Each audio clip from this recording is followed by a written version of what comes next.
Do'stlar, kech bo'lishiga qaramay biz obyektdamiz. Soat 12 bo'ldi. Biz dom olgandik, xudo xolasa, oz qoldi. Bu yerga kartina ishlayapmiz hozir. Xudo xolasa ertaga bitadi bu yer. Bu yer mehmonxonamiz. Bu yerga ham ertaga dekorativ ishlar qilamiz. Bu yerda o'zimizning milliy loy suvoq faktura bo'ladi. Bu yer mana shu kecha loy suvoq faktura bo'ladi. Bu yer anaqa ovqatlanib o'tiradigan joy. Oshxona bu yoqqa ko'chgan.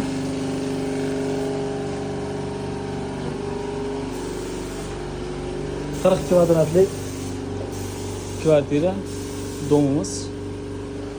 Spalni, tualet alohida, sanzel alohida, xohlasa. Bu garderob. 37-40 kvadratga chotki proyekt bo'ldi dizayn. Tepalar natijnoy patoloy bo'lgan, chekalari liniya o'tkazganmiz. Podsvetka oshxonada ham bor. Spalnida ham liniya podsvetkamiz bor.